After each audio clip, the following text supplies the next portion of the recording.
আসসালামু আলাইকুম। আজকে আমরা খুবই ইন্টারেস্টিং একটা টপিক নিয়ে পডকাস্ট করব, যে মুসলিমদের মধ্যে টাকা নিয়ে অনেক রকম কনফিউশন আছে, যে আমি কি টাকার পিছনে ছুটবো নাকি টাকা আমার পিছনে ছুটবে, টাকা নিয়ে আমি কতটুকু চিন্তা করব বা দুশ্চিন্তা কীভাবে দূর করব, কোথায় ইনভেস্ট করব। তো এই বিষয়ে কথা বলার জন্য আজকে আমাদের সাথে আছে শেখ ডক্টর মঞ্জুরুল স্যার। কেমন আছেন? জি আলহামদুলিল্লাহ। প্রথমত জাযাকাল্লাহ খাইরান, আপনি সময় দিতে পেরেছেন এবং আপনি অনেকগুলো ভালো কাজে ব্যস্ত। আজকের এই স্পেশাল পডকাস্টে আমাদের সাথে পার্টনার হিসেবে আছে আইডিএলসি অ্যাসেট ম্যানেজমেন্ট শরিয়া ফান্ড, এবং এই পার্টিকুলার ইনভেস্টমেন্ট স্কিমটা আমি খুব কেয়ারফুলি এক্সপ্লোর করেছি এবং আমার কাছে খুবই ইউজফুল মনে হয়েছে। আপনারা এক্সপ্লোর করতে পারেন। এবং আমরা এই টপিকটা কভার করার ক্ষেত্রে স্যারের একটা ছোট্ট পরিচয় দিয়ে নিই। স্যার দীর্ঘ সময় মদিনা ইউনিভার্সিটিতে ওনার ব্যাচেলার্স, মাস্টার্স এবং পিএইচডি কমপ্লিট করেছেন। পড়াশোনা করার পরে উনি বাংলাদেশের বর্তমানে অ্যাসোসিয়েট প্রফেসর হিসেবে ন্যাশনাল ইউনিভার্সিটিতে ইসলামিক স্টাডিজ ডিপার্টমেন্টে কর্মরত আছেন। এছাড়াও স্যার দীর্ঘ সময় ধরে ইসলামের খেদমতে, পার্টিকুলারলি ইসলামিক ফাইন্যান্স নিয়ে বিভিন্ন ব্যাংকের শরিয়া বোর্ডে যেমন আছেন, এছাড়াও শরিয়া কনসালটেন্ট হিসেবে অনেকগুলো অর্থনৈতিক প্রতিষ্ঠানের সাথে কাজ করছেন। সো স্যার একেবারেই রাইট মানুষ শেখার জন্য, মুসলিমরা অর্থ সম্পর্কে, টাকা সম্পর্কে কীভাবে চিন্তা করবে সেটা বোঝার জন্য।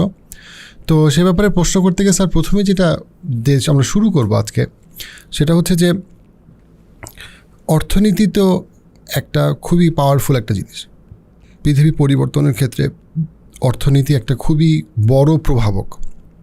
But at the same time আমাদের সমাজে সাধারণভাবে অর্থকে অনর্থের মূল বলা হয় বা মনে করা হয় যে অর্থ সব সমস্যার মূল। সো টাকা পয়সা নিয়ে বেশি চিন্তা করো না, তুমি দুনিয়া নিয়ে বেশি চিন্তা করলে আখিরাত তো হারায় ফেলবা। তো এখন আমি যদি অর্থের ব্যাপারে, যদি আর্থিক দিক থেকে যদি আমাদের মুসলিমদের কোনো সফলতা না থাকে, তাহলে আমরা একরকম বিপদে পড়তেছি। আবার আমাদেরকে বলা হচ্ছে যে যদি তুমি অর্থের পেছনে বেশি সরো তাহলে তুমি ইসলাম হারায় ফেলবা।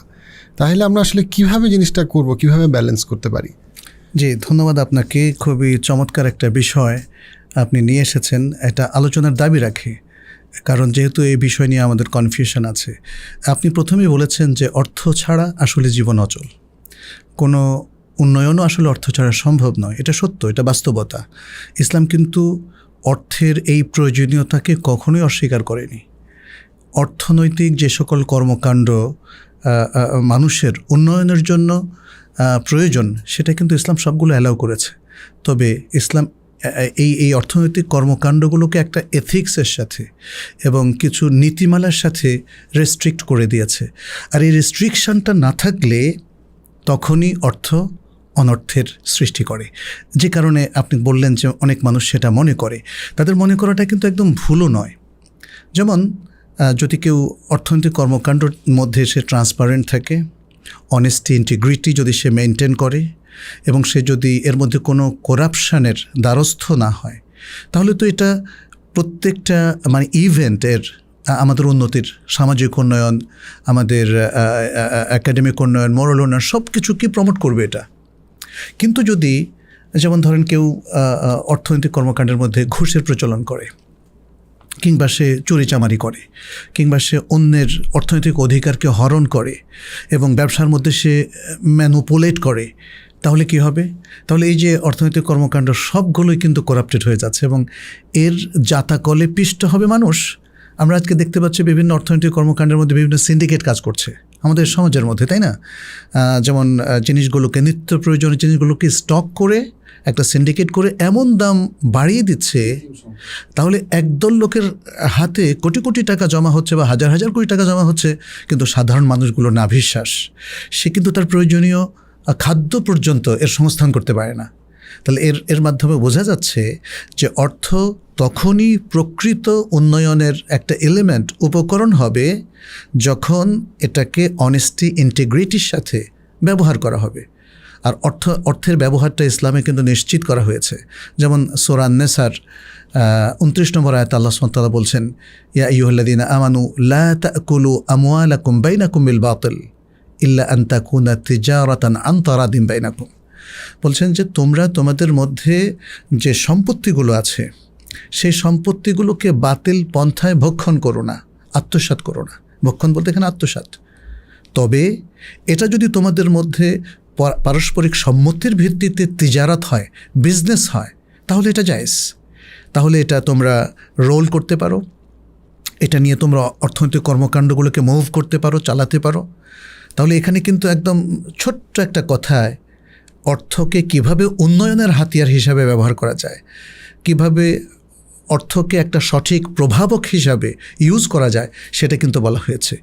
আর যদি এই অর্থটাকে বাতিল পন্থায় মানুষ ব্যবহার করে, তাহলে সেটা উন্নয়নের চাবিকাঠি তো হবেই না, বরং সেটা অনর্থের মূল।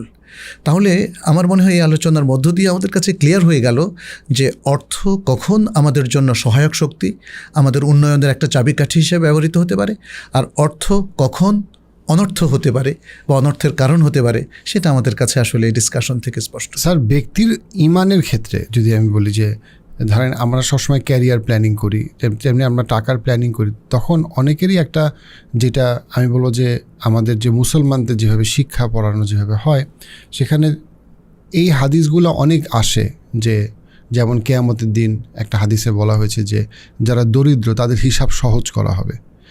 আবার দেখা যাচ্ছে যে রাসূলুল্লাহ সাল্লাল্লাহু আলাইহি ওয়াসাল্লামের জীবনী বলতে গিয়ে যে ওনার যে সাধারণ জীবন, সেই জীবনটাকে সবসময় সামনে আনা হচ্ছে।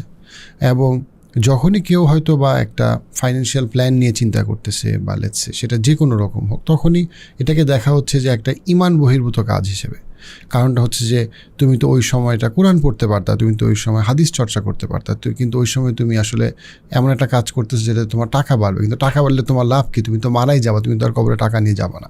এটা যেমন একদিকের একটা সত্য একটা বিষয়। আবার আরেকদিকে আমাদেরকে দোয়া শেখানো হয়েছে, রব্বানা আতিনা ফিদ দুনিয়া হাসানা ওয়া বিল আখিরাতি হাসানা। আবার আমাদেরকে যেমন সুলাইমান আলাইহিস সালাম দোয়া করেছেন, একটা আল্লাহ ক্ষমা করে নেওয়া, এমন একটা রাজত্ব দিন, বিশাল রাজত্বের বিষয়। সো একদিকে আমরা আবার মানে সাহাবীদের মধ্যে অনেকে বিত্তশালী ছিলেন, যেমন উসমান রাদিয়াল্লাহু আনহু। তো এই যে জায়গাটায় একটা যুবক যখন এই ভিডিওটা দেখতেছে, তাকে আসলে আমরা যে সেই ব্যালেন্সটা আমরা কীভাবে শিখাইতে পারি? জি, ধন্যবাদ আপনাকে। যে বিষয়টা আপনি তুললেন যে দুই দিকের দুই অবস্থা, একদিকে বলা হচ্ছে যে ইমান বিরোধী কাজ, তুমি এত বেশি দুনিয়াদার হইও না, ব্যবসা বাণিজ্যে এতটা সময় দিও না, তুমি তসবিহ তাহলিল করো ইত্যাদি। এটা একটা প্রান্তিক অবস্থান, কিন্তু এটা ব্যালেন্সড অবস্থান না।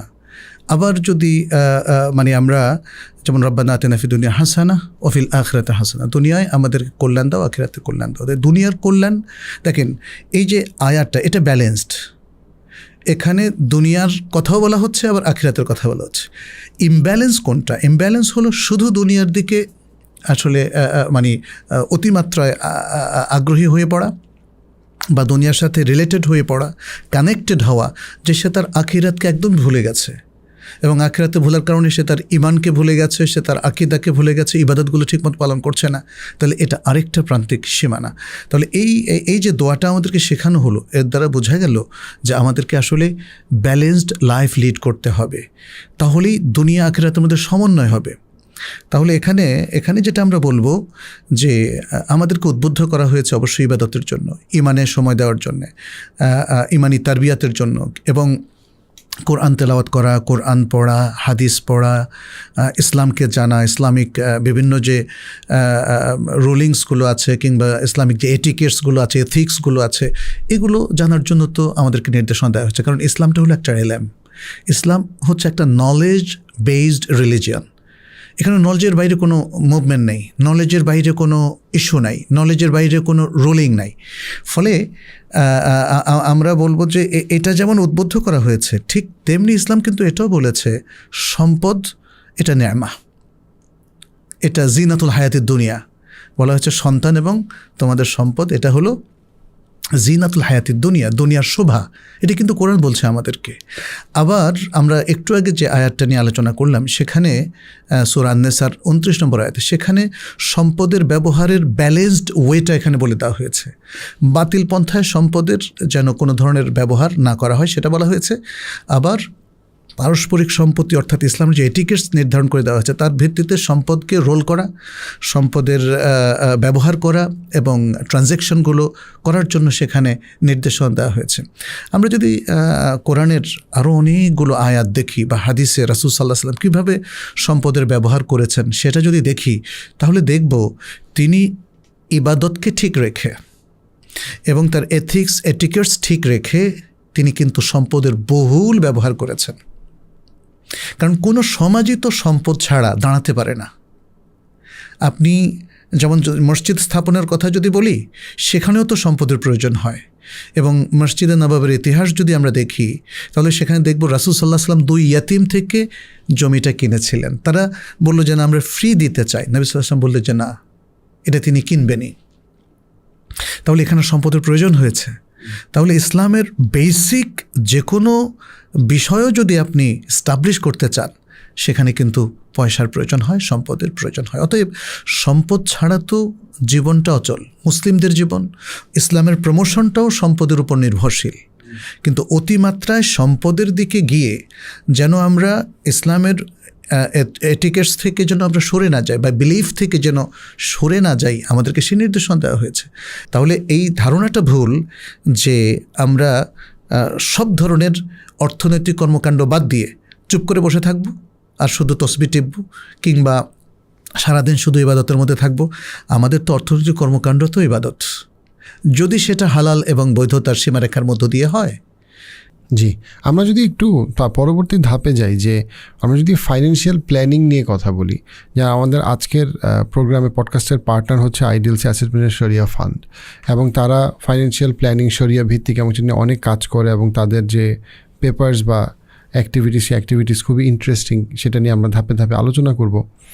তো ফাইন্যান্সিয়াল প্ল্যানিংয়ের ক্ষেত্রে একটা তো হচ্ছে জেনারেল, এখন প্রচুর কীভাবে বড়লোক হইতে হবে, কোটিপতি হইতে হবে, এখন তো ভিডিওর কোনো অভাব নেই এখন ইউটিউব, ফেসবুকে। কিন্তু যখন আমরা এটা শরিয়ার দৃষ্টিকোণ থেকে দেখব, তখন তো আমাদেরকে আরেকটু গভীরভাবে চিন্তা করতে হবে। তো এইটা আসলে কতটুকু ক্রিটিক্যাল, যে আমি যখন প্রত্যেকটা ফাইন্যান্সিয়াল স্টেপ চিন্তা করতেছি, আমি হয়তো বা 25 বা 35 বছর বয়সে চাকরিজীবী, আমি চিন্তা করতেছি একটা ফ্ল্যাট কিনবো, লোন নিব কি না। প্রত্যেকটা জায়গায় মুসলিম হিসেবে আমরা অনেক সময় দেখি যে নামাজটাকে আমি যেভাবে গুরুত্ব দিচ্ছি, কিন্তু তখন আমি শরীয়তের চিন্তা করছি না। ওই জায়গাটা যদি একটু আলোকপাত করেন। জি, যেহেতু আমাদের অর্থনৈতিক কর্মকাণ্ড আমাদের জীবনের জন্য অতীব প্রয়োজন, ইসলাম সেটা অ্যালাউ করেছে, কিন্তু ইসলাম কিছু রেস্ট্রিকশন দিয়েছে, কিছু আমরা যেটা বলেছি এটিকেটসের কথা বলেছে। ফলে আমরা যখন আমাদের জীবনের জন্য কোনো ফাইন্যান্সিয়াল প্ল্যানিং করব, তখন অবশ্যই এই বিষয়গুলো আমাকে সামনে নিয়ে আসতে হবে। আমি যদি ব্যবসায় নামি, তাহলে আমাকে দেখতে হবে ব্যবসায় কোন ধরনের ট্রানজ্যাকশনগুলোকে ইসলাম অ্যালাউ করেছে। একজন মুসলিম হিসাবে আমাকে সেটা অবশ্যই মেনটেন করতে হবে। আদারওয়াইজ আমি তো হালাল হারামের মধ্যে সম্পৃক্ত হয়ে গেলে আমার ইনকামটাও কিন্তু হারাম হয়ে যাবে। দেখা যাচ্ছে আমার বন্ধু বললো যে তুমি স্টক মার্কেট ইনভেস্ট করো, ইনভেস্ট করে ফেললাম, আমি আর দেখলাম না কোন স্টকগুলো শরিয়া কমপ্লায়েন্ট আর কোনগুলো নন কমপ্লায়েন্ট। এটা না দেখে যদি আপনি ইনভেস্ট করেন, তাহলে অবশ্যই হালাল হারামের মধ্যে আপনি ডুবে গেলেন, এবং এক্ষেত্রে যেটা হয় ম্যাক্সিমামই হারামের মধ্যে আসলে চলে যায়। আর এছাড়া আমরা জানি যে হারাম পন্থায় যে কোনো সম্পদ অর্জন করা এটাও হারাম। ফলে আমাদেরকে প্ল্যানিংয়ের মধ্যে সাবধান থাকতে হবে যেন কোনো হারাম ট্রানজ্যাকশন না আসে। এখানে আরেকটা জিনিস যেটা পার্টিকুলারলি যুব সমাজের ক্ষেত্রে আমি খুব দেখি, আমাদের সময় যুবকদের মধ্যে, একটা তো হচ্ছে যে সুদের বিষয়টা, কন্ট্রাক্টের বিষয়, যেটা খুবই গুরুত্বপূর্ণ। আরেকটা যেটা বিষয় সেটা হচ্ছে যেটা যেমন আমাদের কোরআনে ইবাদুর রহমানের বৈশিষ্ট্য বলতে গিয়ে বলা হয়েছে যে ওয়াল্লাদি ইদা আনফিকু লাম ইউসরিফু ওয়ালাম ইয়াকতুরু ওয়া কানা বাইনা যালিকা কাওয়ামা, যে তারা অতিরিক্ত খরচ করে না বা অপচয় করে না, আবার তারা কৃপণতা করে না, এবং তারা একটা কাওয়ামা, তারা একটা ব্যালেন্স মেনটেন করে। তো এই জায়গায় যেটা দেখা যাচ্ছে যে আমাদের সময় দেখা যাচ্ছে যে অতিরিক্ত খরচ করা, যে চাকরিতে ঢোকার সাথে সাথে ক্রেডিট কার্ড দিয়ে অনেক বেশি খরচ করা, সে যা আমাদের আগের প্রজন্মে যেটা ছিল সেটা হচ্ছে যে একটা কালচার ছিল যে আমি 100 টাকা যদি আয় করি, আমি 60 টাকার মধ্যে খরচ থেকে 40 টাকা করে আমি জমাবো, যেন আমার বিপদের সময় বা একটা পরবর্তী প্রজন্মের জন্য, পরবর্তী প্রজন্মকে যেন আমি নিঃস্ব করে না যাই। আমাদের সময় কিন্তু হয়েছে যে সারা বছরে কিছু করি আর না করি আমাকে 2 জায়গায় বিদেশে ঘুরতে যেতে হবে, 3 জায়গায় ক্রেডিট কার্ড নিতে হবে, 4 জায়গায় খরচ করতে হবে। অর্থাৎ আমি যদি এখন 100 টাকা আয় করি, আমি এখন 150 টাকা খরচ করি, বাকিটা আমি লোনে চলতেছি। এই যে লোনকে বা অন্য যে বন্ধুর কাছ থেকেও লোন হয় বা ব্যাংকের কাছ থেকেও লোন হয়, এই যে একটা প্ল্যানিংয়ের অভাব, যে প্ল্যানিংয়ের অভাবের কারণে আমি বুঝতেছি না যে হঠাৎ করে একটা মধ্যবিত্ত পরিবার একটা অ্যাক্সিডেন্টের সাথে সাথে অর্থনৈতিকভাবে ভেঙে পড়লো, কিন্তু সে কিন্তু 10 বছর ধরে হয়তো চাকরি করে, তার কিছু টাকা সেফ থাকার কথা। কিন্তু এই যে প্ল্যানিংয়ের অভাব, আমি প্ল্যানিং নিয়ে কথা বলতে গেলে অনেক সময় দেখি যারা একটু ধার্মিক, তারা মনে করে যে আল্লাহ দিবে, হ্যাঁ আল্লাহ রিজিক দাতা, আল্লাহ দিবে, আমি কেন, আল্লাহ প্ল্যান করে রাখছে, আল্লাহ তাকদিরে রাখছে, আমি আল্লাহর উপরে ভরসা করছি, আমি কেন প্ল্যান করব। যে প্ল্যান করার ব্যাপারে একটা প্ল্যানিংকে ফাইন্যান্সিয়াল প্ল্যানিংকে মানে ইমানের বিপরীতমুখী মনে করা এবং দেখা যাচ্ছে যে অযথা খরচ করা। তো এই জায়গাটা যদি একটু আমরা ইসলামী দৃষ্টিতে যদি একটু আলোকপাত করতেন, এটা অনেক বেশি কমন আমাদের এখনকার যুবকদের মধ্যে। যে প্রথমত আমার যেটা ধারণা যে ধার্মিক ব্যক্তিরা অবশ্যই সব কিছুতে তারা প্ল্যান করবেন, এটাই আসলে সঙ্গত। আল্লাহ নিজেও কিন্তু সব কিছু প্ল্যান মাফিক করেছেন। ইন্না কুল্লা শাইইন জাআলনাহু বিকাদার, সব কিছু পরিমাণ মতো পরিমিতভাবে আমরা সৃষ্টি করেছি, আল্লাহ তাআলা বলেছেন। তো সে দৃষ্টিকোণ থেকে একজন মুসলিম তিনি পরিমিত ব্যয় করবেন, অপরিমিত করবেন না। এবং কোরআনে কিন্তু দু ধরনের কাজকে নিষেধ করা হয়েছে, একটা হলো ইসরাফ আর একটা হলো তাসরিফ। ইসরাফ এবং তাসরিফ মানে একটা হলো অপব্যয় করা, যেটা প্রয়োজনের অতিরিক্ত ব্যয় করা, আর আরেকটা হলো অপব্যয় করা খারাপ পথে। দুটোই, মানে দ্বিতীয়টা বেশি খারাপ, যে আপনি ব্যয় তো করলেন অধিক মাত্রায় কিন্তু সেটা অবৈধ জায়গায়, আর আরেকটা হলো বৈধ জায়গায় বেশি ব্যয় করা। যেমন খাওয়া দাওয়ার ক্ষেত্রে আমরা এই খাওয়ার অ্যারেঞ্জমেন্ট করলাম, এখানে হয়তো 1000 টাকা খরচ করলে হতো, আমি সেখানে 3000 টাকা খরচ করলাম, বা 2500 টাকা, 2000 টাকা, এটাও কিন্তু অপব্যয়। তো এই দুই ধরনের অপব্যয়কেই কিন্তু কোরআনে বলা হয়েছে আল্লাহ তাআলা এদেরকে ভালোবাসেন না। একটা হলো তাবযীর, যেটা আমরা বললাম ইন্নাল মুবাযযিরিনা কানু ইখওয়ানা শায়াতিন। কোরআন বলছে যারা তাবযীর, যারা সম্পত্তির অতিরিক্ত ব্যয় করে এবং খারাপ পথে ব্যয় করে, এরা হলো শয়তানের ভাই, এভাবে বলা হচ্ছে। ইন্নাল্লাহা লা ইউহিব্বুল মুসরিফিন। আর যারা ইসরাফ করে, বৈধ জায়গায়ও যারা অতিরিক্ত ব্যয় করে, আল্লাহ তাআলা সেটাও পছন্দ করেন না। তাহলে দেখা গেল যে আমাদেরকে প্ল্যান তো অবশ্যই করতে হবে যেন আমরা অপব্যয় করে না ফেলি। আচ্ছা, অপব্যয় যদি না করেন তাহলে অটোমেটিক কিছু জমা হবে আপনার, তাই না? অধিকাংশ মানুষই দেখা যায় কখনো কখনো সে অনেক বেশি ইনকাম করার সামর্থ্য আল্লাহ তাআলা তাকে দেন, এবং সে যদি তার জীবনটাকে সুন্দর করার জন্য বৈধ হালাল পন্থায় সে চলে, তাহলে ওই যেটা বললেন অতীত জীবনধারা এটাই ছিল।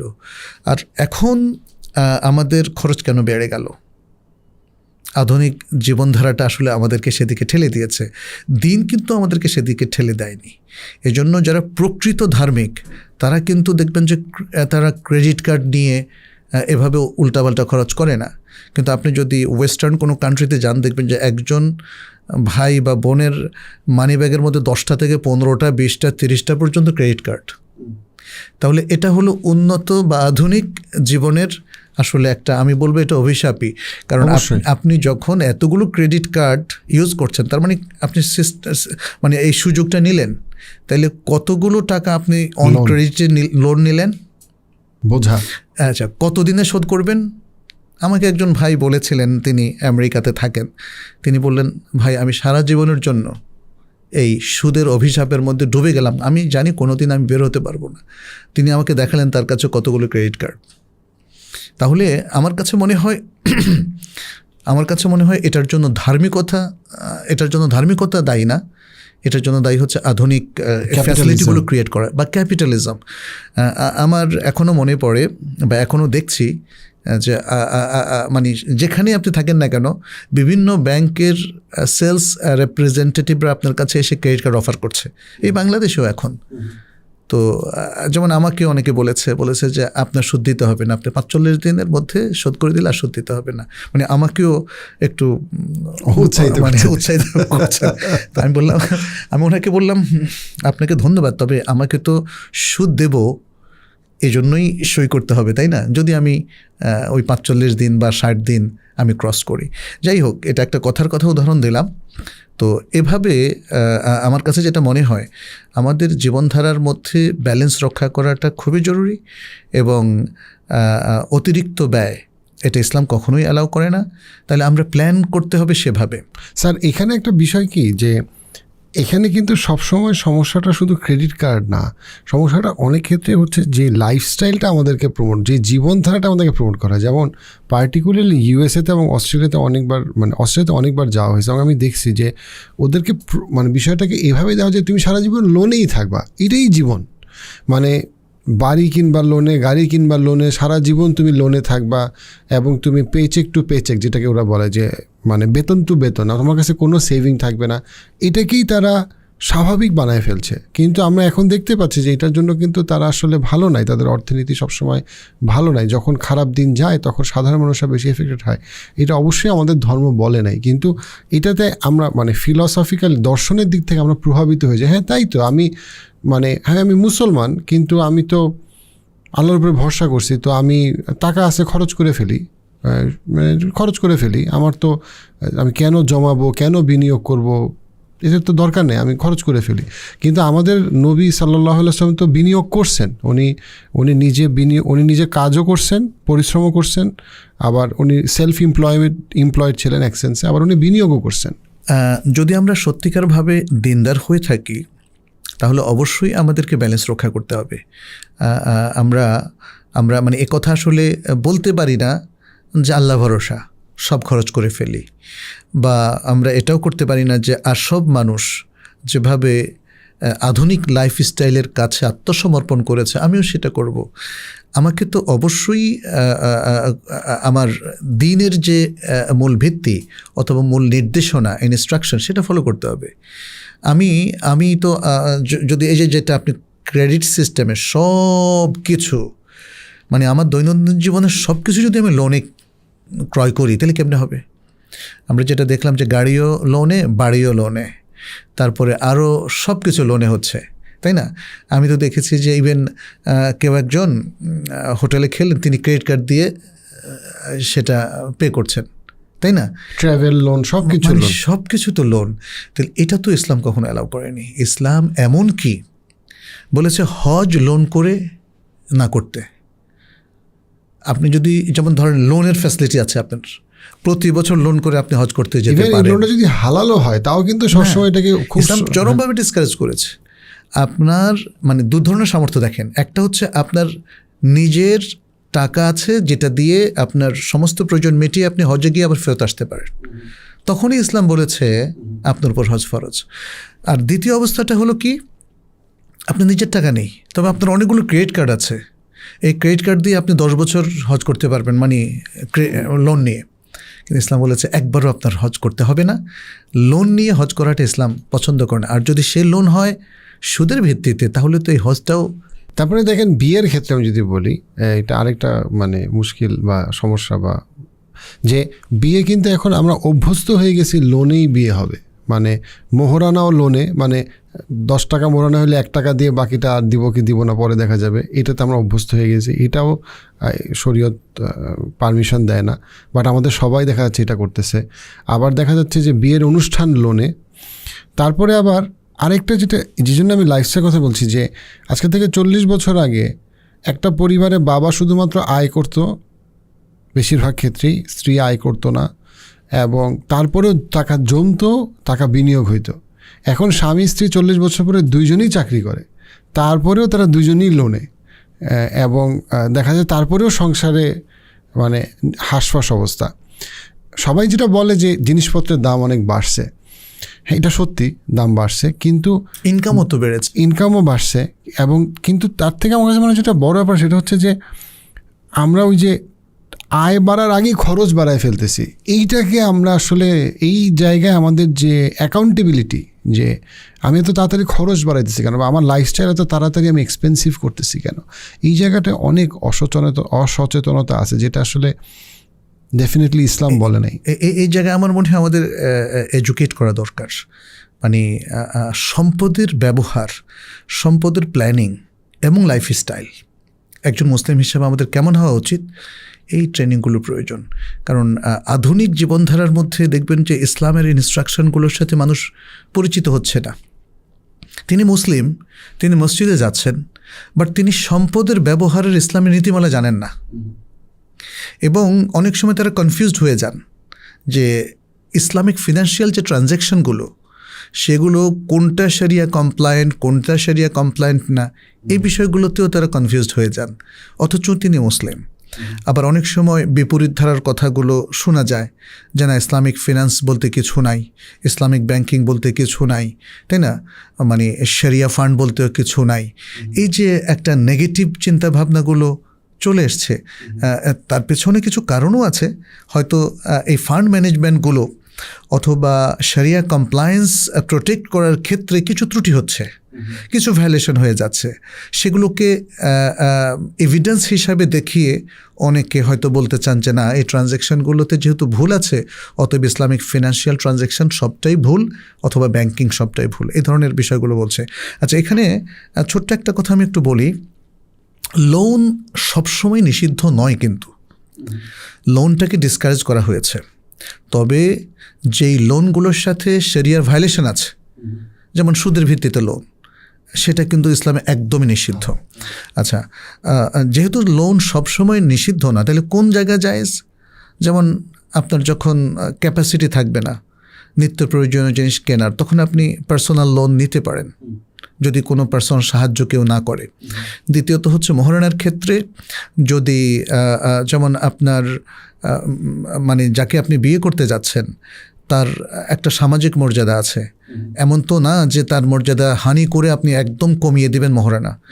কিন্তু আপনার সামর্থ্য একটু কম, যদি ধরে নিলাম 1 লাখ টাকা মহরানা, কিন্তু আপনার দেওয়ার সামর্থ্য আছে 80,000 বা 75,000 বা 60,000, তাহলে উভয় পক্ষের মিউচুয়াল আন্ডারস্ট্যান্ডিংয়ে কিছু বাকি রাখা যায়। এটা শরীয়তে নিষিদ্ধ না। মোহরে মুআজ্জাল আর মোহরে মুআজ্জাল, নগদ এবং কিছু বাকি, এটা শরিয়ত আসলে আমাদের জীবনকে যাতে পরিচালনা করতে পারি আমরা ইজিলি, সেজন্য শরিয়া বিশেষ অবস্থায় এটাকে জায়েজ রেখেছে। লোনটা একদমই নিষিদ্ধ নয়, কিন্তু ইসলাম নর্মালি বা কমনলি এটাকে ডিসকারেজ করেছে। এটা হচ্ছে মূল কথা। আর জীবনটাকে মানে লোন বেসড চালানো, এটা ইসলামিক না, বরং অল্পের মধ্যে তুষ্ট থাকা, এটা ইসলামিক। অল্পে তুষ্ট থাকা ইসলামের একটা চমৎকার নীতিমালা, যেটা আমাদেরকে প্রশান্তি দিতে পারে। এটা খুবই আমার কাছে কষ্ট লাগে যে এই যে মিনিমালিস্টিক লাইফস্টাইল বা অল্পে তুষ্টি থাকা, এই জিনিসগুলো এখন সবাই শিখে জাপানিজদের কাছ থেকে, সবাই শিখে সিঙ্গাপুরের কাছ থেকে। কিন্তু আমরা যে এত বছর ধরে কোরআনে বারবার এই জিনিসটা বলা হইতেছে, এবং এটা যে আমাদের ধর্মে এত সুন্দর করে সাহাবারা দেখাইছেন যে তুমি মানে তোমার সামর্থ্যের থেকে নিচে চলো, তুমি খরচ বাড়ায়ও না, তুমি মানে অল্পতে সন্তুষ্ট থাকো, তুমি খরচ কনজামশন বাড়ায়ও না। এই যে ইভেন আমাদের এই যে ক্লাইমেট চেঞ্জ নিয়ে কথা হয় যে পৃথিবীতে বেশি মানুষ হয়ে গেছে, বেশি ইত্যাদি মানুষের জন্য, বাট এখানে খুব কমই এই কথাটা আসে যে আসলে মানুষ কনজামশন অনেক বাড়ায় দিছে। হ্যাঁ, এই কথাটা কখনো আনে না। পৃথিবীতে মানুষ বেড়ে গেছে, কিন্তু মানুষ কমে গেলে ফ্যাক্টরি চালাবে কে, ইন্ডাস্ট্রি চালাবে কে, কৃষক হবে কে? তো একদিকে মানে কথাটা খুব ইন্টারেস্টিং। আমি ক্লাইমেট চেঞ্জের কথাটা আনলাম, এটা নিয়ে খুব মানে গভীরভাবে জিনিসটা নিয়ে আমি মানে পড়ছি, এই জন্য আমি বলতেছি, আপনি এটাতে আলোকপাত করতে পারবেন। যে দেখেন যে ইউরোপের ইস্যুটা, যে একদিকে তারা বলতেছে যে ইউরোপ একটা এক্সাম্পল, যে তারা বলতে চাচ্ছে যে ক্লাইমেট চেঞ্জের কারণ হিসেবে আমাদের এখন মানুষ বেশি হয়ে গেছে, সো আমাদের এখন কৃষিকাজের মানে এগুলা পরিবেশ দূষণ করে, এগুলো কমাই দিতে হবে। আচ্ছা, এগুলো যখন কমাই দিচ্ছে তখন তারা ইকোনমিক্যালি ডিফিকাল্টিসে পড়ে তাদেরকে হয়তো চায়না বা রাশিয়ার উপরে আরও ডিপেন্ডেন্ট হইতে দিতেছে। সো তারা বুঝতেছে না মানে এদিকে গেলেও সমস্যা, আমি পরিবেশ বাঁচাইতে গেলে আমার ইকোনমি টিকতেছে না, আমার ইকোনমি টিকাইতে গেলে পরিবেশ বাঁচতেছে না, এবং এই সমস্যাটা অনেকের দেশের আছে। কিন্তু একটা কথা কেউ এরা বলতেছে না, ফর হোয়াট এভার রিজন, সেটা হচ্ছে যে আমরা এত কনজামশন বাড়াচ্ছি কেন? মানে আমরা মানুষ এত বেশি কনজিউম করতে হবে কেন? একটা মানুষের এত পোশাক, এত খাবার, এত বেশি কনজিউম করবো কেন? এটা তারা বলে না। আমার ধারণার মূল কারণ হচ্ছে যে ক্যাপিটালিস্টিক ওয়ার্ল্ড চায় না যে মানুষ কম কনজিউম করুক, সে চায় আরও কনজিউম করুক, আরও বেশি টিভি দেখুক, আরও বেশি কিনুক, আরও বেশি অ্যামাজনে শপিং হোক, আরও বেশি অনলাইন শপিং হোক। তারা ভয় পায় যে যাই হোক ভাই, আমার ব্যবসায় বাতি জ্বালানো যাবে না, তুমি পরিবেশ অন্য কোনোভাবে বাঁচাও। আপনি আসল কথাটাই বলেছেন। আসলে এই ক্যাপিটালিস্টিক দৃষ্টিভঙ্গিটাই আমাদের জন্য একটা অভিশাপ, যে কারণে দেখেন পৃথিবীর বিজনেসগুলোও অনৈতিকতার গহ্বরে ঢুকে গিয়েছে, তাই না? সেগুলো কিন্তু দেখেন আমাদের জেনারেশন যদি ধ্বংসও হয়ে যায় তাতেও তাদের কিছু যায় আসে না, ছেলেমেয়েরা যদি বিপথে যায় তাতেও তাদের কিছু যায় আসে না। মানুষের মধ্যে যৌন বিকৃতি দেখা দিয়েছে, লাইফস্টাইলের মধ্যে এত মানে মাল্টি ডাইমেনশনাল প্রবলেম দেখা দিয়েছে যে এগুলো আমার মনে হয় ইভেন আমাদের মানসিক রোগ বিশেষজ্ঞ অথবা মনস্তত্ত্ববিদরাও হিমশিম খাচ্ছেন এগুলো সামলাতে, তাই না? মানে এটা হচ্ছে আসলে এই অদ্ভুত মানে জটিল লাইফস্টাইলের কারণ খরচ বাড়াইলে মানসিক রোগ বাড়বেই, টাকার দুশ্চিন্তা বাড়বেই।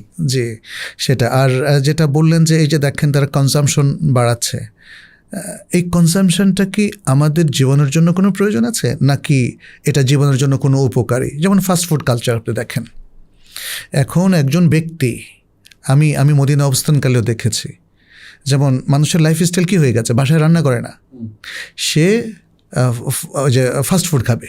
ইফতারও বাফেট, সেহেরিও বাফেট। ফাস্টফুডটা তো ক্ষতিকর, তাই না? এখন কিন্তু অনেক বৈজ্ঞানিক আর্টিকেল বের হচ্ছে যেগুলো সবটাই ক্ষতিকর।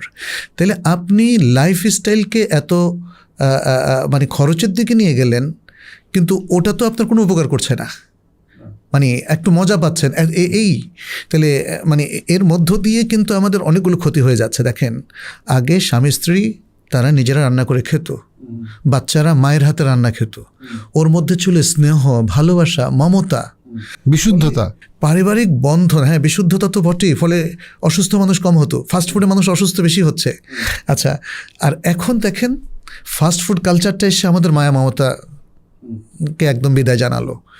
এখন আনফর্চুনেটলি এটা হয়ে গেছে একটা সোশ্যাল স্ট্যাটাসেরও একটা যে মানে আমি যদি ওই পর্যায়ের খরচ না করি, দেন আমার কাছে মনে হচ্ছে আমি বন্ধুদের সাথে মিশতে পারতেছি না। কারণ আমার ফ্রেন্ড সার্কেল সবাই যদি এখন সেহরি নাইটে যায় বা ইফতার বাফেটে যায়, আর আমি যদি এখন সবসময় বাসায় ইফতার করি, আমার কাছে মনে হচ্ছে যে আমি তো জীবনে পিছিয়ে গেলাম, আমি তো আগাইতে পারলাম না, আমি কালচারালি মানে কি বলে ব্যাকওয়ার্ড হয়ে গেলাম, তাই না? মানে এটা একটা আলাদা কম্পিটিশন। হ্যাঁ, সবাই মনে করে আমার প্রমোশন হয় নাই। এবং এই জিনিসগুলো কিন্তু সত্যি, মানুষ আসলেই মনে করে যে আমার তো মনে প্রমোশন হয় নাই, কারণ সবাই মনে করে যে প্রমোশন হলে তো তোমার এখন ঘুরতে যাওয়ার কথা বছরে 3 বার, তুমি তো। বাট এই জিনিসগুলো কিন্তু এফেক্ট করে। মানে একটা তো অবশ্যই পিওরলি হালাল হারামের ইস্যু, যেটা খুবই গুরুত্বপূর্ণ। বাট এই যে ইসলাম একদিকে সঞ্চয় করা, বিনিয়োগ করা হালালভাবে, এটাকে উৎসাহিত করছে, অ্যাট দ্য সেম টাইম মানে অপচয় না করা। যে তুমি একটা নদীর স্রোতেও যদি অজু করো, তাহলে তুমি পানি অপচয় করো না। মানে কি অসাধারণ একটা বিষয়, কারণ এখানে তো পানির কোনো অভাব নাই, এখানে আবার অপচয়ের প্রশ্ন। মানে ওই জায়গাতে বোঝা যায় তোমার যতই টাকা হোক, তুমি মনে করো না যে তুমি অপচয় করার জন্য আমরা এটা জাস্টিফাইড না।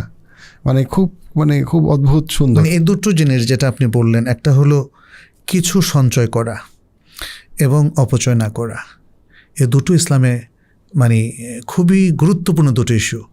কিছু সঞ্চয় যদি মানুষ না করে, তাহলে কি জাকাত কোনোদিন তার উপরে ফরজ হবে বলেন? তাহলে জাকাতের বিধানটাই তো হয়েছে সঞ্চয়ের এগেনিস্টে। আপনার কাছে আপনি যদি সঞ্চয় না করেন, তাহলে নেশাব পরিমাণ সম্পত্তি তো কোনোদিন হবে না আপনার। আর যদি কোনোদিন হয়, পুরো বছর কন্টিনিউ করার কথা বলা হয়েছে। দেখেন, পুরো বছর কন্টিনিউ করার কথা বলা হয়েছে জাকাত। তাইলে যদি আপনার যেমন প্রথম 6 মাস নেশাব থাকে, একদিন নেশাবের নিচে নেমে গেল, তাহলে পরের দিন আবার নেশাব যদি মানে পৌঁছে, পরের দিন আপনার নতুন ইয়ার শুরু হবে, আগের ইয়ারটা বাতিল। আপনাকে পুরো একটা জাকাত ইয়ারে নেশাব পরিমাণ সম্পত্তির মালিক হতে হবে। এটা কন্টিনিউ করলেই আপনার জাকাত ইয়ারটা ওকে। আর যদি কন্টিনিউ না করে, যে দাগের থেকে নিচে নেমে গেল, তাহলে আপনার এই যেদিন নেমে গেল, তারপরে আবার যেদিন নতুন করে নেশাবের মালিক হলেন, সেদিন থেকে আপনার জাকাতিয়া শুরু হলো, পিছনেরটা বাতিল। তাহলে এই বিষয়টা কেন? এটা সঞ্চয় একটা দলিল, কিন্তু তার মানে সঞ্চয়ও করবেন, জাকাতও দেবেন, যাতে করে আপনার সঞ্চয়ের কারণে আপনার কাছে সমাজের সমস্ত সম্পত্তি কক্ষিগত না হয়, এবং তখন আর সমাজের কেউ বেনিফিট পাবে না, এবং সেটাই তো আমরা যেমন সূরা আল হাশরের মধ্যে দেখি, কায়লা ইয়াকুনা দুলাতান বাইনাল আগনিয়া মিনকুম, যেন সম্পত্তি রোল করে, যেন শুধুমাত্র ধনীদের কাছে কক্ষিগত না থাকে। এজন্য সমাজে নানা রকম সাদাকা, ফাই, জাকাতের ব্যবস্থা ইসলাম করেছে। আপনি সঞ্চয় করেন, কোনো অসুবিধা নেই। আবার অনেক দুষ্ট ব্যবসায়ী আছে, তারা কি করে, সেটা হচ্ছে যে আপনি নিশ্চয়ই আমার থেকে আরও ভালো জানেন, যে সেটা হচ্ছে করে কি, যে একটা কৃত্রিম লোন নেয়। দেখে তার ব্যবসা অনেক প্রফিটেবল, কিন্তু সে সব লস টস দেখে একটা কৃত্রিম লোন নেয়। লোন নিয়ে সে ভ্যাট ট্যাক্সও কম দিবে, আবার জাকাতও দিবে না। বলে আমি তো দেনায় আছি। তার কি, সে অনেক বড় ব্যবসায়ী, কিন্তু সে জাকাত দিবে না কেন? কারণ বলবে আমি তো লোনে আছি, আমার কেমনে জাকাত? 100 কোটি টাকা তার লোন আছে। তবে এখানে মজার একটা বিষয় আছে, আমাদের স্কলাররা কিন্তু তারা বলেছেন এই যে বিজনেস লোন, এই লোনের কারণে সে জাকাত না দেওয়ার যে অপশানটা তৈরি করেছে এটা ঠিক নয়। লোন যেটা নিয়েছেন আপনি, সেটাও যদি ব্যবসায় ইনভেস্ট করেন, ওই লোনের উপর আপনাকে জাকাত দিতে হবে। প্লাস এই লোনের কারণে আপনার ওনারশিপে আরও যে টাকা আছে সেটা তো মোটেই বাদ যাবে না। মানে এটা কৃত্রিম অদ্ভুত মানে ফতোয়ার মানে ওই মানে লুপহোল খুঁজে আর কি। জি জি জি, এখন মানুষ সাবধান হয়েছে, আমাদের অনেক মুফতিরাও এখন এগুলো জানেন। একটা সময়ে আমাদের দেশেই একটা কথা সবাই মনে করতো যে যার ঘাড়ে যেমন 10 লাখ টাকার লোন আছে, তাহলে তার কাছে যদি নগদ 10 লাখ টাকাও থাকে সেখান থেকে জাকাত দিতে হবে না। কিন্তু এই ধারণাটা এখন যে ভুল, এটা সবাই এখন জানে। লোনের কারণে তার জাকাত কিন্তু মাফ হবে না। ফলে আমাদের এই যে ওয়েলথ ম্যানেজমেন্ট কিংবা সম্পদের যে ব্যবস্থাপনাটা, সেটা নিয়ে আমাদের কিন্তু অনেক কিছু আসলে জ্ঞান অর্জন করা দরকার। তা না হলে আমরা নানা ধরনের ফিতনা ফাসাদের মধ্যে পড়ব। স্যার, আমরা যদি একটু প্ল্যানিং নিয়ে বলছি, আমরা যখন ক্যারিয়ার প্ল্যানিং করি, আমার 25 বছর বয়সে ক্যারিয়ার প্ল্যানিং আর 45 বছর বয়সে ক্যারিয়ার প্ল্যানিং একরকম হবে না। আমরা সংসারে প্ল্যান করি, সন্তান নিয়ে আমরা প্ল্যান করি, তাদের স্কুল নিয়ে প্ল্যান করি। ফাইন্যান্স যখন আমরা প্ল্যান করতে যাব ইসলামকে সাথে রেখে, তখন 25 বছর বয়সে আমার তো ক্যারিয়ার শুরু করলাম, আমার বেতন কম, একভাবে হবে। আবার আমি যখন রিটায়ারমেন্টের ক্ষেত্রে আমার সন্তান আছে, তাদের বিয়ে প্ল্যান হবে, সেই ক্ষেত্রে কিছু সহজ গাইডলাইন কীরকম হইতে পারে সেটা নিয়ে যদি আমরা একটু শরিয়া ভিত্তিতে যদি আমরা আলাপ করি। জি, ধন্যবাদ। আসলে মানে ছোট বয়সে আপনি, এর আগেও আমরা বলেছিলাম যে 25, 30, 35 বছর বয়সে তারাও অবশ্যই প্ল্যানিং করবেন, কিন্তু তাদের হাতে তখন হয়তো অনেক বেশি টাকা থাকবে না, কিন্তু তারপরেও তারা সারপ্লাসটা নিয়ে একটা প্ল্যান করতে পারে। তবে যারা একটু বেশি বয়স্ক, 40, 45, যাদের হাতে অলরেডি অনেক সারপ্লাস টাকা হয়তো আছে, তারা কিভাবে ভবিষ্যতের প্ল্যান করলে তাদের শরিয়াও ঠিক থাকবে, আবার হয়তো সঞ্চয়টা তাদের বাড়বে শরিয়া কমপ্লায়েন্ট ওয়েতে। তো সেই প্রশ্নটা আপনি করেছেন। এক্ষেত্রে আমরা আমাদের বর্তমানে বাংলাদেশে যে অ্যাভেলেবল শরিয়া কমপ্লায়েন্ট প্রোডাক্টগুলো আছে সেটার উপর একটু হাইলাইট করতে পারি। এর মধ্যে যেমন আছে এখন শরিয়া, যেমন স্টক এক্সচেঞ্জ। আমরা দেখি যে ব্যাপকভাবে বাংলাদেশের মানুষ যাদের কাছে অল্প বিস্তর সারপ্লাস আছে, কিংবা অনেককে আমি জানি আমার আত্মীয় স্বজনের মধ্যেও আছেন যারা অন্যদের থেকে ধার করে এনেও স্টকে তারা টাকা বিনিয়োগ করেন। কিন্তু ইতিমধ্যে আমরা দেখেছি স্টকে হয়তো অনেকেরই কিছু ভরাডুবি ঘটেছে। কিন্তু যাই হোক, স্টকে কি শরিয়া ভিত্তিক ইনভেস্ট করা যায়? উত্তর হচ্ছে হ্যাঁ, যায়। স্টকের মধ্যেও এখন শরিয়া কমপ্লায়েন্ট কিছু স্টক আছে। ঢাকা স্টক এক্সচেঞ্জও আমরা দেখি যে যেমন এর একটা শরিয়া নীতিমালা আছে, এবং তার ভিত্তিতে এবং রিসেন্টলি বাংলাদেশে একটা শরিয়া বোর্ডও ফর্ম করা হয়েছে। আমরা আশা করছি তারা হয়তো আরও কেয়ারফুলি কাজ করবেন। এর আগে বিদেশের একটা শরিয়া বোর্ডের মাধ্যমে তারা ঢাকা স্টক এক্সচেঞ্জের যে শরিয়া কমপ্লায়েন্ট স্টকগুলো আছে সেটা তারা নির্ধারণ করেছে। তবে এর পাশাপাশি আমরা দেখছি শরিয়া মিউচুয়াল ফান্ডও আছে, শরিয়া বেসড মিউচুয়াল ফান্ড।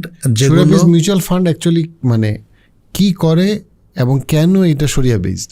আচ্ছা, আমরা জানি কনভেনশনাল মিউচুয়াল ফান্ড আছে, আর শরিয়া বেসড মিউচুয়াল ফান্ড এগুলো একটা ফান্ড যেখানে মানুষ মুদারাবার ভিত্তিতে তারা ইনভেস্ট করে এবং তারা হবে সাহেবুল মাল। যারা দিচ্ছেন তারা সাহেবুল মাল, তাদের টাকাটা এখানে ইনভেস্টেড হবে শরিয়া কমপ্লায়েন্ট ওয়েতে। মানে এখানে কয়েকটা জিনিস, একটা হলো এই যে ফান্ডটা ক্রিয়েট করা হলো, এই ফান্ডটা শরিয়া কমপ্লায়েন্ট বিভিন্ন জায়গায় ইনভেস্ট করা হবে। যদি স্টকে রাখতে হয়, স্টকে একটা বড় অংশ রাখা যায়, সেটা শরিয়া কমপ্লায়েন্ট স্টকে রাখতে হবে। আর এর বাইরে যে অংশটা থাকে সেটা শরিয়া কমপ্লায়েন্ট যে কোনো ফিনান্সিয়াল ট্রানজ্যাকশানের ভিত্তিতে ইনভেস্ট করতে হবে, তাহলে সেটা শরিয়া মিউচুয়াল ফান্ড হবে। তাহলে এখন যারা যেমন ধরেন যাদের কাছে সারপ্লাস টাকা আছে, তারা ইচ্ছে করলে এই শরিয়া মিউচুয়াল ফান্ডগুলোতে তারা ইনভেস্ট করতে পারেন। এবং পাশাপাশি যেমন সুকুকও আছে। সুকুকের ক্ষেত্রে যেটা আমরা দেখি বাংলাদেশে, মালয়েশিয়াতে দেখা যাচ্ছে যে সরকারিভাবে অনেক সুকুক সেখানে আছে, বেসরকারিভাবেও আছে, বাংলাদেশেও মাত্র শুরু হলো। তো এই সুকুকের মধ্যেও ঠিক একই শর্ত যে সুকুকের এই যে মানুষ যে সুকুক ইনভেস্ট করছে, মানুষ ইনভেস্ট করছে সাহেবুল মাল হিসাবে, চুক্তি হলো মোদারাবা, পার্টনারশিপ চুক্তি, এবং এখানে সুকুকের এই ইনভেস্টমেন্টগুলো করা হবে শরিয়া কমপ্লায়েন্ট ওয়েতে, সরকারের বড় বড় প্রজেক্টে। তাহলে সেখান থেকে যে রেভিনিউগুলো আসবে সেই রেভিনিউগুলো তারা সাহেবুল মালকে চুক্তি অনুযায়ী দেবেন। এটা ডিভিডেন্ড আকারে দেন বা যেভাবেই দেন না কেন, তারা শরিয়া কমপ্লায়েন্ট ওয়েতে দিতে পারেন। মালয়েশিয়া সহ মধ্যপ্রাচ্যের অনেক দেশের এরকম ইসলামিক সুকুক আছে। একটা হলো কনভেনশনাল বন্ড, সেটা কিন্তু সুদের ভিত্তিতে দেওয়া হয়। মানুষ যখন ইনভেস্ট করে তখন তাদেরকে একটা পার্সেন্টেজ দেওয়া হয়, কিন্তু সুকুকের মধ্যে মুদারাবার ভিত্তিতে প্রফিট দেওয়া হয়, সেখানে সুনির্দিষ্ট কোনো পার্সেন্টেজ নয়। অতএব এদিক থেকে সুকুকের মধ্যে ইনভেস্টমেন্টটা করাটা জায়েজ। তবে মানে আমরা এতটুকু আশা করব যে এই ফান্ডগুলো এবং সুকুক সহ আরও যে সমস্ত শরিয়া ফান্ডগুলো আছে সে ফান্ডগুলোতে যেন যথেষ্ট কেয়ারফুলি মনিটরিং করা হয়। এবং আমরা জানি যে এই সমস্ত ফান্ডগুলোর ক্ষেত্রে যে মানুষের আস্থা কী করে আসবে, আস্থা আসবে তারা দেখবেন যে সেখানে শরিয়া ভিত্তিক ইনভেস্টমেন্টটা চালু আছে কিনা, শরিয়া বোর্ড সেখানে অ্যাক্টিভ কিনা, এবং তারা আরও দেখবে যে এখানে স্ক্রিনিং সিস্টেমটা কী, পিউরিফিকেশন করা হয় কিনা। স্ক্রিনিংটা হলো যে যেমন যেই সমস্ত জায়গায় ইনভেস্টটা করা হলো, মিউচুয়াল ফান্ডের ইনভেস্টটা করা হলো বা সুকুক ইনভেস্ট করা হলো, সে সমস্ত জায়গায় যদি দেখা যায় যে কোথাও কোনো ত্রুটি ধরা পড়েছে, তাহলে ওটাকে ডিটেক্ট করা, আইডেন্টিফাই করার পরে যদি দেখা যায় যে সেখানে থেকে যে ইনকামটা এই 3 মাসে আসলো বা এই 6 মাসে আসলো সেটা শরিয়া কমপ্লায়েন্ট হচ্ছে না, এই সিস্টেমটার নাম হলো স্ক্রিনিং। আচ্ছা, যখন দেখা গেল যে অডিটের মতো, শরিয়া অডিটের মাধ্যমেই স্ক্রিনিংটা করতে হয়, শরিয়া অডিট প্রসেসিংয়ের মাধ্যমেই। তো এর মাধ্যমে যখন আমার কাছে ধরা পড়লো যে আমার 3 লাখ টাকা এটা ইনকামটা ডাউটফুল ইনকাম হয়ে গেল, শরিয়া ভিত্তিক হলো না, তখন এটাকে পিউরিফিকেশনের প্রশ্ন আসে। পিউরিফিকেশনটা কি?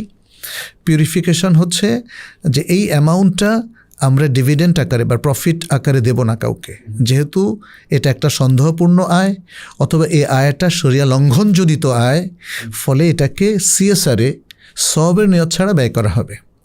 তাহলে যেহেতু আমাদের আসলে নানা প্রকার ট্রানজ্যাকশানে কিছু এরকম ঘটনা ঘটে যায়, এরকম ঘটনা ঘটে, এটা ইসলামী ব্যাংকগুলোতেও কখনো কখনো ঘটে, ইসলামিক ফিনান্সিয়াল ট্রানজ্যাকশানের ক্ষেত্রে ঘটে, ব্যক্তির ভুলের কারণে বা ট্রানজ্যাকশানের কোনো টেকনিক্যাল কারণে, অথবা যেমন স্টকের মধ্যে কোনো স্টক দেখা গেল যে তারা শরিয়া কমপ্লায়েন্ট হওয়ার জন্য যে শর্ত নীতিমালা দেওয়া হয়েছে তার মধ্যে তারা আছে, কিন্তু হঠাৎ করে কোনো স্টক বের হয়ে গেল অথচ আপনার সেই স্টকে ইনভেস্ট করা আছে। তাহলে এই যে বের হয়ে গেল এটা কিন্তু আপনাকে মনিটরিংয়ে রাখতে হবে, সেটা আমরা বলেছি।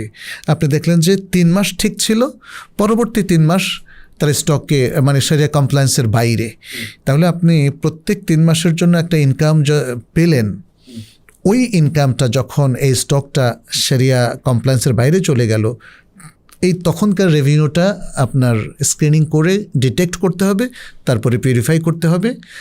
মানে এভাবে আরও যদি কিছু ইনকাম থাকে সবগুলোকে একসাথ করে, যেমন ধরেন অ্যামাউন্টটা হলো 4.5 লাখ টাকা ফর এক্সাম্পল, তাহলে এটাকে যদি আপনি সিএসআরে অর্থাৎ কোনো জনকল্যাণে সওয়াবের নিয়ত ছাড়া ব্যয় করেন তাহলে শরিয়ার নির্দেশনা থাকতো। আমরা ব্যক্তিগতভাবেও দেখা যায় যে আমাদের অনেক ইনকাম ইচ্ছার বিরুদ্ধে হারাম চলে আসে। যেমন আপনি হয়তো যে কোনো কারণেই হোক যে কোনো একটা সুদী ব্যাংকে আপনি টাকা রাখতে হলো আপনাকে কয়েক মাসের জন্য বা 1 বছরের জন্য, সেখানে যদি সুদটা এসে যায় এটা তো ব্যাংকে ফেরত দেওয়া যায় না, তারা ফেরত নেওয়ার কোনো নিয়ম নাই। অথবা আপনার যেই ব্যবসাটা আপনি আসলে রান করছেন সেই ব্যবসায়ও কিছু এমন পন্থায় আপনার কাছে টাকা আসলো যেটা শরিয়া অ্যালাউ করে না, হতে পারে, এটা নানা রকম হতে পারে। তো সেভাবে যদি আসে এবং এই টাকাটা কারো ব্যক্তিগত অন্যের কারো সম্পত্তি না, তাহলে কার কাছে দিবেন? কে নিবে? কেউ নেবে না। দিলে তো নিবে সেটা আলাদা কথা, কিন্তু আসলে এটা আপনার ওনারশিপে চলে এসছে। যেমন সুদের টাকা আপনার ওনারশিপে চলে এসছে, এখন এই টাকাটা স্টেট কখনো আপনার কাছে দাবি করবে না, অন্য কোনো ব্যক্তিও দাবি করবে না। কিন্তু যদি কোনো ব্যক্তি যেমন ঘুষ নেয় কারো কাছ থেকে, ওই ব্যক্তি কিন্তু দাবি করতে পারে যে আমার থেকে অন্যায়ভাবে ঘুষ নেওয়া হয়েছে, তাহলে এই টাকাটা তাকে ফেরত দিতে হবে। সুদের টাকাটা কাকে ফেরত দেবে? কাউকে না। তাহলে এই টাকাটা যেহেতু প্রচলিত ব্যবস্থাপনায় দেশের নিয়ম অনুযায়ী আপনার ওনারশিপে চলে আসছে, কিন্তু আবার শরিয়া বলছে যে এই পন্থায় এটা আপনার জন্য হারাম, আপনি সেটাকে তাহলে কি করবেন? এখানে শরিয়ার নির্দেশনা হচ্ছে এই টাকাটা সওয়াবের নিয়ত ছাড়া জনকল্যাণে আপনি ব্যয় করবেন। তাহলে এই যে সিস্টেমটা ফলো করলে আপনার সওয়াব হবে, কিন্তু পার্টিকুলারলি এই টাকা যেহেতু একটা নিকৃষ্ট ইনকাম, এই জন্য আপনি সওয়াবের নিয়ত করবেন না। তাহলে শরিয়ার এই নিয়মটা পালন করলে কিন্তু আপনি সওয়াব পাবেন, মানে অন্য দিক থেকে। আর এটাকে কেন ডিস্ট্রয় করতে বলা হয়নি? কারণ এটা তো একটা সম্পদ, এটা সম্পদ। সমাজে অনেক অনাথ মানুষ আছে, নিরন্ন মানুষ আছে, অভাবী মানুষ আছে। তাহলে তাদেরকে অথবা তাদেরকে টিউবওয়েল করে দেন, তাদেরকে রাস্তাঘাট করে দেন, বা তাদেরকে ঘর বাড়ি বানিয়ে দেন, তাহলে এই কাজগুলো করা যাবে। তো এক্ষেত্রে এটা হলো পিউরিফিকেশন। তাহলে এই ফান্ডগুলোতে যদি কখনো কোনো শরিয়া লঙ্ঘনজনিত কিছু ইনকাম আসে, এটাকে পিউরিফাই করার মধ্য দিয়ে তাহলে বাকি যে অ্যামাউন্টটা, বাকি যে প্রফিটটা, বাকি যে ডিভিডেন্ডটা, সেটা কিন্তু আপনার হালাল থাকলো।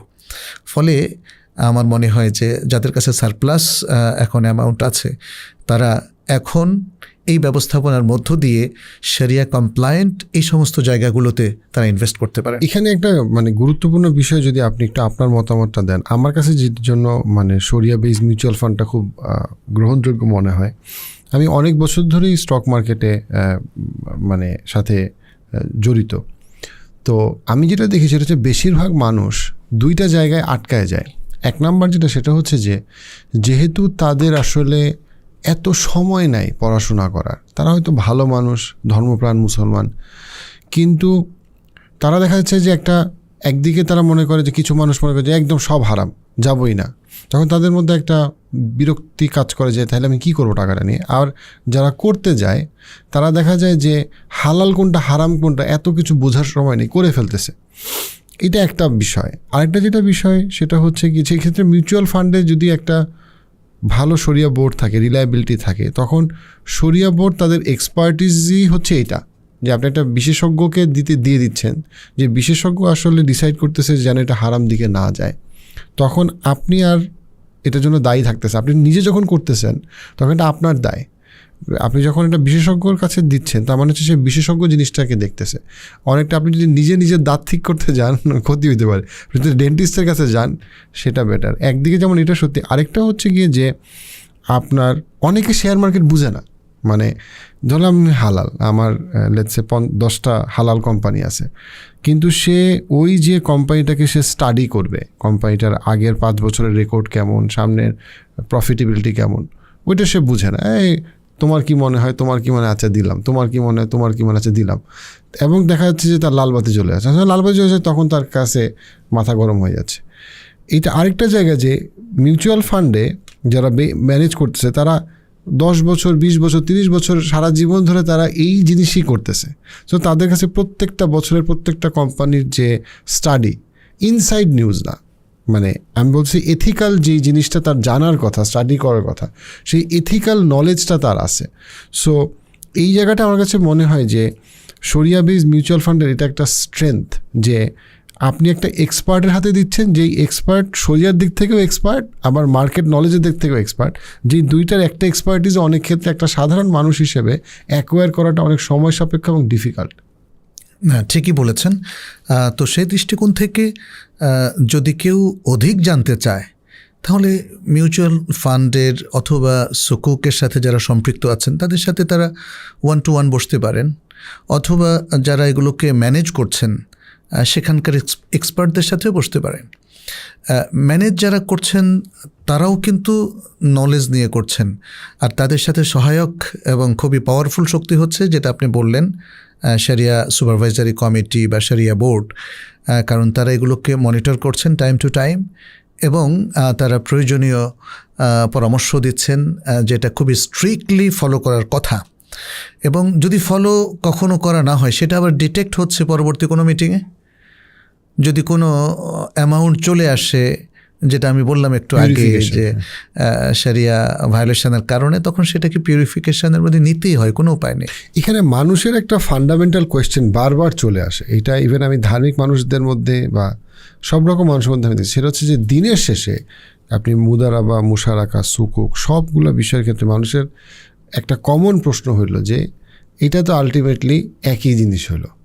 তারা এই জিনিসটা একটা সাধারণ মানুষ কিভাবে বুঝতে পারে যে আমাদেরকে যে বলা হয়েছে যে সুদকে হারাম করা হয়েছে, ব্যবসাকে হালাল করা হয়েছে, সুদকে কঠিনভাবে হারাম করা হয়েছে, ব্যবসাকে হালাল এবং উৎসাহিত করা হয়েছে, এই যে মুদারাবা, মুশারাকা, সুকুক এগুলা হালাল, হ্যাঁ, এবং আবার যে কনভেনশনাল সিস্টেমের যে সুদ, সেটা সুদ, এইটা যে আলাদা, এই জিনিসটা একটা সাধারণ মানুষ আসলে কিভাবে বুঝতে পারে? কারণ একদিকে তো আসলে এটা সত্যি যে আমাদের দেশের সবগুলো ফাইন্যান্সিয়াল যে ইনস্টিটিউট, তারা সব ক্ষেত্রে যে একদম পুরাটা ঠিকভাবে ফলো করে সেটা কখনো তারা করে না, অথবা কখনো তারা করতে পারে না বৈশ্বিক অর্থনৈতিক বাস্তবতার জন্য। সেই ক্ষেত্রের উপরে যদি একটু আলোকপাত করতে। জি, এটা খুবই একটা গুরুত্বপূর্ণ প্রসঙ্গ। সাধারণ মানুষ কি করে বুঝতে পারে? আমরা কিছুকাল আগে দেখেছি যারা ফিনান্সিয়াল ইনস্টিটিউটে আছেন তাদের অনেকেও বুঝতো না, কিন্তু এখন মানুষ বুঝছে।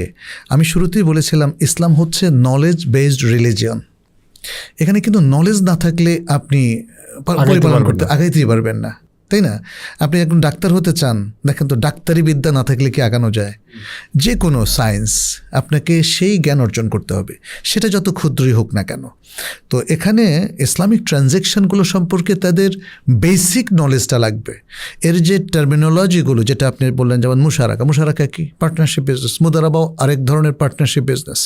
তারপরে ইজারা, যেমন রেন্ট, তাই না? এগুলো তো ইসলামে স্বতঃসিদ্ধ ব্যাপার। বাইরের যেটা বললেন ওটা ট্রেডিং, ইসলামে ট্রেডিংটা জায়েজ, কিন্তু এই ট্রেডিংয়ের সাথে যেই এলিমেন্টসগুলো থাকা চলবে না, সেটা আমরা আমাদের আজকের আলোচনার কোনো এক পর্যায়ে বলেছিলাম। যেমন ধরেন সুদ থাকা চলবে না, অজ্ঞতা থাকা চলবে না, অস্পষ্টতা থাকা চলবে না, ধোঁকাবাজি বা প্রতারণা থাকা চলবে না, জুয়া এর মধ্যে বা গ্যাম্বলিংয়ের মধ্যে থাকা চলবে না। তো এই যে বিষয়গুলো, এগুলো তো জানতে হবে। কখন স্টকের মধ্যে গ্যাম্বলিং হচ্ছে এটা আমাদের দেশে সাধারণ মানুষ আসলে জানেই না। যখন খুব ফ্ল্যাকচুয়েট করে, তাই না, তখন তো ওর মধ্যে গ্যাম্বলিং হচ্ছে, এটা কি যে কেউ বুঝতে পারে? তা নাহলে মানে লক্ষ লক্ষ জনতা কীভাবে হঠাৎ করে পড়ে যায়, শুয়ে যায়, তাই না? তাদের ব্যবসা ধ্বংস হয়ে যায়।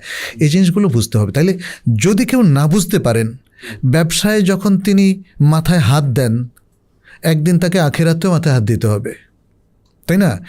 শরিয়া ভায়োলেশন হচ্ছে অথচ উনি টের পেলেন না, এটা হবে না। তবে আমার মনে হয় যে সমস্ত জায়গায় এক্সপার্টাইজরা রয়েছেন, শরিয়া বোর্ড রয়েছে, রিলায়েবল যাদেরকে আমরা মনে করি, তাহলে তাদের উপর যদি কেউ আস্থা রেখে এর ইনকামটা গ্রহণ করেন এবং সেখানে ইনভেস্ট করেন, তাহলে শরিয়ার মূলনীতি অনুযায়ী, বেসিক প্রিন্সিপাল অনুযায়ী এটা জায়েজ। যেমন আমি যদি আপনার সাথে ইনভেস্ট করি, আমি আপনাকে ট্রাস্ট করি, আপনি মুসলিম, আমিও মুসলিম, এবং আপনি ওয়াদা করেছেন যে আপনি শরিয়া ভিত্তিক এটা ইনভেস্টটা পরিচালনা করবেন, এবং আমিও কনভিন্সড, তাহলে এই অবস্থায় গোপনে যদি কোনো ভুল আপনি করেন ইচ্ছা করে, তাহলে তার দায় দায়িত্ব আপনার। অথবা যদি আপনার ইচ্ছার বিরুদ্ধে কিছু করলেন কিন্তু আপনিও টের পেলেন না, আমিও টের পেলাম না, এটা হলো আমাদের অনিচ্ছাকৃত ভুল, যেটা আল্লাহ তাআলা ক্ষমা করবেন, সেটা হাদিসে এভাবে এসেছে। তাহলে ভায়োলেশনগুলো আসলে আমাদের দেখতে হবে। সব ভায়োলেশনগুলো মানে নিয়ে এই রুলিং জারি করা যাবে না যেটা নিষিদ্ধ হয়ে গেছে, এই ধরনের মিউচুয়াল ফান্ড করা যাবে না। এগুলো মানুষের কারো কারো কনফিউশন। বাট যখন শরিয়ার নীতিমালা মেনে এবং আন্তর্জাতিক স্ট্যান্ডার্ডটাকে বজায় রেখে, যেমন মিউচুয়াল ফান্ডে, শরিয়া বেসড মিউচুয়াল ফান্ড যেগুলো, তার একটা আন্তর্জাতিক স্ট্যান্ডার্ড আছে এবং অফিস স্ট্যান্ডার্ড আছে, তাহলে আপনি যদি সেটা মেনটেন করেন, তাহলে নাজায়েজ হওয়ার তো কোনো প্রশ্ন আসে না। হ্যাঁ, এর মধ্যে যদি ভুল হয় তাহলে আপনি স্ক্রিনিং করে সেটা বের করবেন এবং পিউরিফাই করবেন। আমি মনে করি যে সব কিছুকে নাজায়েজ বললে মুসলমানরা নিজেদের জীবনে অনেক ক্ষতি করবে আর কি। হ্যাঁ, মানে এটা অনেকটা মানে বিয়ে করলে ঝগড়া হইতে পারে বলে বিয়েই করবো না, তখন আরও মানে হারামের পথে যাওয়ার সম্ভাবনা বেশি। তো যে অনেক সময় আমার কাছে মনে হয় যে খুব এক্সট্রিমে চলে গিয়ে যে সব কিছু যেহেতু হারাম, তখন আমি দেখা যাবে যে আমি নিজেকে এত রেস্ট্রিক্ট করে ফেলছি যে মুসলিমরা সামষ্টিকভাবে অনেক দুর্বল হয়ে যাবে এবং অপ্রাসঙ্গিক হয়ে যাবে, মানে সমাজ থেকে বিচ্ছিন্ন হয়ে যাবে, যেটা আমাদের অবশ্যই উদ্দেশ্য না। এখানে আরেকটা খুব কোয়েশ্চেন খুবই কমন, সেটা হচ্ছে ক্রেডিট কার্ড হালাল না হারাম। এখানে এই জিনিসটা এই জন্য রেলেভেন্ট যে আপনার দেখা যাচ্ছে যে ক্রেডিট কার্ডের ক্ষেত্রে অনেক সময় বিদেশে যারা ট্রাভেল করতে যায় বা ফ্রিকোয়েন্টলি, সেই ক্ষেত্রে ক্রেডিট কার্ড অনেক ক্ষেত্রে প্রয়োজন হয়ে যায়। আবার ক্রেডিট কার্ড এখনও বেশিরভাগ ইসলামিক ব্যাঙ্কগুলা রিসেন্টলি দেওয়া শুরু করছে, যদিও পুরোপুরিভাবে ফাংশনাল না। তো এই ক্ষেত্রে কোন শর্তে আসলে ক্রেডিট কার্ড নেওয়াটা হালাল, কোন শর্তে আসলে ক্রেডিট কার্ড নেওয়াটা হালাল না, বা কোন পরিস্থিতিতে? জি, ধন্যবাদ। আসলে কনভেনশনাল ক্রেডিট সিস্টেমটা এটা ইসলাম সমর্থিত নয়, এটা আমাদের পুরো আলোচনা জুড়ে আমরা সেটা আলোচনা করেছি, যেহেতু এখানে সুদ আছে। আর ক্রেডিট কার্ডের বিকল্প কিন্তু উজরা কার্ড এখন বের হয়েছে। সেটা হয়তো একটা ক্রেডিট কার্ডের সব জায়গায় আপনি ইউজ করতে পারছেন, এটা পারবেন না, এটা পারার কথাও না। উজরা কার্ড, যেগুলোকে কেউ ইয়াকিন কার্ড নাম দিয়েছেন বিভিন্ন ইসলামী ব্যাঙ্কগুলো, কেউ সাদিক কার্ড নাম দিয়েছেন, কেউ খিদমা কার্ড নাম দিয়েছেন, এরকম বিভিন্ন নাম আছে, কিন্তু মূলত এগুলো উজরা কার্ড। অর্থাৎ উজরা বেসড এই ব্যাঙ্কগুলো কিছু সার্ভিস চার্জ নিয়ে থাকে, এই জন্য এটাকে উজরা রেন্ট। অথবা যেমন ধরেন খেদমাটাও কিন্তু কেনাবেচা করা যায়। খেদমা, আপনি যেমন একটা বাসা যখন রেন্ট করলেন, বাসার খেদমাটা নিচ্ছেন, আসলে এই বাসা 1 মাস থাকার সার্ভিসটা আপনি কিনে নিচ্ছেন। আপনি দেখেন পড়াশোনাটাও একটা খেদমা, একটা সার্ভিস। আপনি যখন একটা প্রতিষ্ঠানে ভর্তি হলেন, একটা কোর্স, ইটস এ সার্ভিস। তো সেই কোর্সটা আপনি এনরোল করার মাধ্যমে কিনলেন কোর্সটা, তাই না? আমরা এখন এটা কিন্তু বলি, কারণ অনলাইন কোর্স এখন অ্যাভেলেবল, আমরা বলি যে কোর্সটা কত দাম, তাই না? তাতে বোঝা যাচ্ছে যে সার্ভিস কেনা যায়। আপনি medical treatment, it's a service, তাহলে আপনি ওটাও কিনতে পারেন। তাহলে আপনি একটা সার্ভিস কিনলেন, যে কোম্পানি আপনাকে একটা কার্ডের সুবিধা দিচ্ছে, ফলে সে এই যে সুবিধাটা দিচ্ছে, এই সুবিধার অ্যাগেনিস্টে একটা সার্ভিস চার্জ সে নিতে পারে, বাট এটা কোনো সুদ নয়। অতএব এখানে পস সিস্টেমে যেই কনভেনশনাল ক্রেডিট কার্ডগুলো যেই চার্জটা, এটা এখানে সেটা হবে না। এখানে যদিও অনেকগুলো কোম্পানি দেখা যাচ্ছে যে কিছু কিছু ক্ষেত্রে ইসলামিক অনেকগুলো কোম্পানি দেখা যাচ্ছে কিছু কিছু ক্ষেত্রে কনভেনশনালের প্যারালাল করছে, বেঞ্চমার্ক সেম হয়ে যাচ্ছে। তো এই কারণে কিন্তু কিছু প্রবলেম ক্রিয়েট হচ্ছে, সেখানে পিউরিফিকেশনটা থাকতেছে। হ্যাঁ, না মানে এই কারণে প্রবলেম হচ্ছে, মানুষ ভাবতেছে যে আপনি তো এই কনভেনশনাল কার্ডে যা কাটে এখানেও তাই কাটে। তো এই জায়গাটা আমাদেরও প্রশ্ন, আমরা মনে করি যে উজরা কার্ডটা অবশ্যই কনভেনশনাল ক্রেডিট কার্ডের মতো হবে না, কিছু পার্থক্য থাকবে। এখানে হলো সার্ভিস চার্জ, আর ওরা আসলে সুদ চার্জ করছে, সুতরাং এখানে পার্থক্য। এমনকি ডিফল্টার হলেও এখানে ভিন্ন সিস্টেম আছে। আজকে হয়তো আমরা পুরোটা ব্যাখ্যা করব না, কিন্তু আমি শুধু সিস্টেমটা বললাম, এটা হবে উজরা কার্ড। আচ্ছা, এর পাশাপাশি আছে ডেবিট কার্ড। ডেবিট কার্ড আসলে আমাদের banking system, conventional banking system ক্রেডিটকে উৎসাহিত করে, কারণ ক্রেডিটের মধ্য দিয়ে ওদের মেন ব্যবসাটা হয়। ফলে তারা সবসময় ক্রেডিট কার্ডের জন্য যে ফ্যাসিলিটিটা দেয় সেটা ডেবিট কার্ডে দেয় না। এখন অনলাইন পেমেন্টের ক্ষেত্রে আমরা আজকাল দেখছি যে যেমন ভিসা কার্ড কিংবা আন্তর্জাতিক আরও যে সংস্থাগুলো আছে, তারা কিন্তু ডেবিট কার্ডকে অ্যালাউ করে। তা আপনি যদি ডেবিট কার্ড দিয়ে আপনার দেশে বিদেশে কাজ সারতে পারেন, তাহলে কিন্তু আর ক্রেডিট কার্ডে যাবেন না। এটা ইসলামের মূলনীতি। এবার যেমন আমরা ওমরায় গিয়েছিলাম, আমরা দেখলাম যে মানে যে উজরা কার্ডগুলো আছে এগুলো দিয়ে পে করা যাচ্ছে।